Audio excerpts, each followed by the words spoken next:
It's strange how some people can light up a room and make you feel like a shadow in it. That's how I felt about Emily Carter. She wasn't the loudest person in the office or the most glamorous, but somehow everyone knew her. She had this effortless way of making people feel seen, everyone except me. I was the quiet one in the corner, the guy who came in early, left late, and rarely joined the chatter around the coffee machine.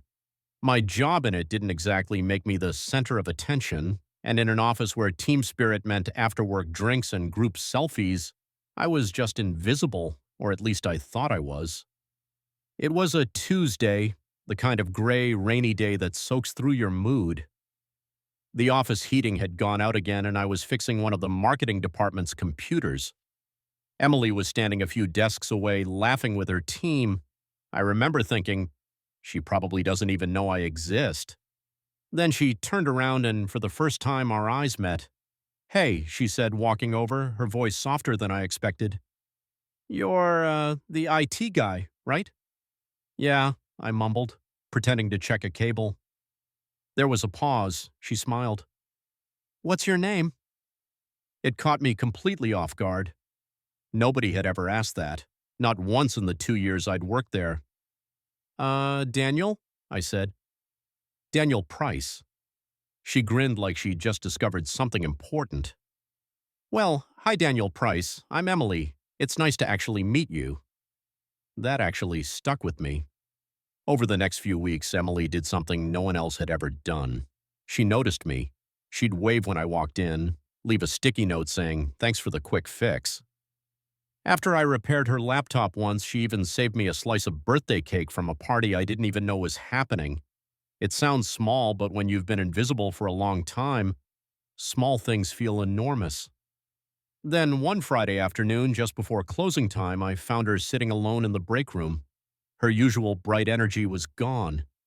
She was staring at her phone, trying not to cry. "Hey," I said softly. "You okay?" She looked up, startled. Then she smiled weakly.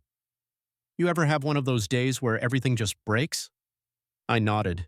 "You'd be surprised how good I am at fixing things." That made her laugh just a little. And somehow that broke the tension. She told me her mom had been diagnosed with cancer, that she was terrified, exhausted, pretending to be strong for everyone else.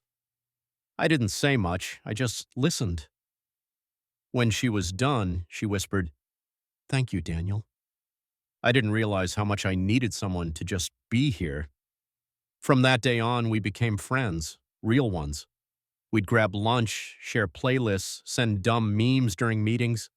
I watched her slowly heal, laugh again, smile for real. And one afternoon, as we were leaving work, she said something I'll never forget. "You know," she said, "I used to think you were kind of quiet and mysterious, but I think you're one of the kindest people here. You make people feel safe." I didn't know what to say. I just smiled because that was the first time anyone had ever said something like that to me. A few months later, Emily left the company to move closer to her mom. On her last day, she handed me a small envelope. Inside was a note that said, "Thank you for seeing me when I couldn't see myself. You reminded me that even the quietest people can change someone's life just by caring." I read that note 100 times because for so long I thought I was invisible. But maybe I was just waiting for someone to look closely enough.